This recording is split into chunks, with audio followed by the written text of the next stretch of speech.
সরকারের প্রত্যেক উপদেষ্টার নামে একটা করে কফিন যাবে। যেই উপদেষ্টার জন্য যেই কফিন বরাদ্দ থাকবে সেইটার সামনে তার ছবি থাকবে। অপশন একটা উপদেষ্টাদের জন্য আছে, কারো যদি স্বাস্থ্য বেশি ভালো হয় আগে জানাইবেন, তাহলে একটু কফিনের সাইজ বড় করব। যেইটার আজকের গুরুত্বপূর্ণ কথা, এইটা 2 মিনিট। জুলাই সনদ আপনারা সবাই জানেন। জুলাই সনদ নিয়ে হাজারবার কথা বলতে বলতে ক্লান্ত হয়ে গেছি। এখন যেটা দেখি, বিএনপিও বলে 31 তারিখের মধ্যে জুলাই সনদ লাগবে। জামাত তাদের প্রোগ্রামের 7 দফার মধ্যে একটা দফাই রেখেছে, জুলাই সনদ লাগবে। এনসিপি তো 3 তারিখ নিজেরা ঘোষণাই করতে চায়। সরকারের আলী রিয়াজ সাহেবও বলে যে জুলাই সনদ 31 তারিখের মধ্যে দিতে চাই। তাহলে ভাই জুলাই সনদ চায় না কারা? আমরা। তাহলে তো বুঝি আমরাই খালি চাই না, আপনারা সবাই চান। বিএনপি চায়, জামাত চায়, এনসিপি চায়, সরকার চায়। তাহলে জুলাই সনদটা আসতেছে না কেন? জুলাই চলে যাইতেছে, জুলাই সনদের কোনো খবর নাই। দেখেন, বিমান দুর্ঘটনা হবে, লঞ্চ দুর্ঘটনা হবে, রাষ্ট্র বাইচে থাকলে হাজারটা বিপদ ঘটতেই থাকবে। কোনোভাবেই জুলাই সনদ থেকে ফোকাস সরিয়ে ফেলা যাবে না। রাষ্ট্র বিনির্মাণে যে ইনসাফের সংগ্রাম, তা থেকে ফোকাস সরানো যাবে না। আপনাদেরকে এক্স্যাক্টলি বলে দেই, সময় আজকে হলো 23 তারিখ, 31 তারিখ পর্যন্ত সময়। 31 তারিখের মধ্যে কিভাবে করবেন আর জানি না, কদ্দূর গেছেন তাও জানি না। যে কোনো উপায়ে আপনাকে জুলাই সনদ ঘোষণা করতেই হবে। সময় 31 জুলাই, ওই দিন ঘোষণা করলেও হবে না, মিনিমাম তার 2 দিন আগে এইটাকে খসড়া ওয়েবসাইটে প্রকাশ করতে হবে।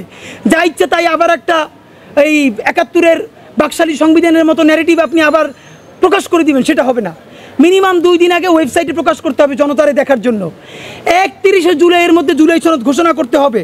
যদি না পারেন তাহলে আগামী অগস্টের 3 তারিখ, আগেও ঘোষণা করেছিলাম, আজকে আবার মনে করাই দেই, অগস্টের 3 তারিখ মানে 33 জুলাই শাহবাগ থেকে দুপুর 12টায় সচিবালয়ের সর্বাত্মক ঘেরাওয়ের উদ্দেশ্যে আমরা কফিন মার্চ ঘোষণা করেছি। শুধু আপনাদেরকে কফিন মার্চের একটা আইডিয়া বলি। এই কফিন মার্চে বাংলাদেশের অগণিত শহীদ পরিবারের বাবা মা থাকবেন, চোখ হারানো, হাত পা হারানো আমাদের অন্ধপঙ্গু জুলাই যোদ্ধারা থাকবেন, হাজারো ছাত্র জনতা অংশগ্রহণ করবেন। এই সরকারের প্রত্যেক উপদেষ্টার নামে একটা করে কফিন যাবে। যেই উপদেষ্টার জন্য যেই কফিন বরাদ্দ থাকবে সেইটার সামনে তার ছবি থাকবে। অপশন একটা উপদেষ্টাদের জন্য আছে, কারো যদি স্বাস্থ্য বেশি ভালো হয় আগে জানাইবেন, তাহলে একটু কফিনের সাইজ বড় করব। কিন্তু কফিনে আপনার ঢোকা লাগবে। এই প্রতীকী কফিনে বিএনপি, জামাত ইসলামী, এনসিপি, আপনারা এইটা নিয়ে চাইলেও আপনারা পর্যাপ্ত প্রেসার তৈরি করতে পারেন নাই। এই রাজনৈতিক দায় আপনাদেরকে নিতে হবে এবং এই 3টা রাজনৈতিক দলের সম্মানে তাদের জন্য একটা কফিন ওখানে থাকবে। কফিনটাতে জমি জমা বেচে যা লাগে কিনবো, কিন্তু কফিন থাকবেই।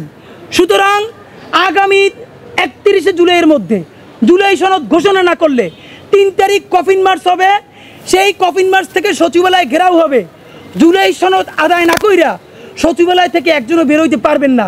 উপায় একটা, ওদিন যদি কেউ অফিসে না আসেন, এছাড়া আর কোনো উপায় নাই। আজকে এইখানে আসার আগে ডক্টর ইউনূস থেকে শুরু করে প্রত্যেক উপদেষ্টার কাছে আমরা এই কফিনে ঢোকার একটা অনুরোধ জানাইয়া চিঠি ইস্যু করছি। সেই চিঠি ইতিমধ্যে আমাদের প্রতিনিধিরা কুরিয়ার করে তাদেরকে পাঠাইছে, কবে পাবে জানি না। এই চিঠিটা আমাদের ইনকিলাব মঞ্চের সদস্য সচিব আব্দুল্লাহ জাবের আপনাদেরকে পড়ে শোনাবেন। তারপরে সংবাদ সম্মেলন শেষ। চিঠির ইস্যু হইল 31 জুলাইয়ের মধ্যে যদি জুলাই সনদ ঘোষণা না করেন, তাহলে 3 তারিখে আপনারা কফিনে ঢুকবেন, আপনারা আপনাদের পছন্দ মতো কফিন পছন্দ করতে পারবেন।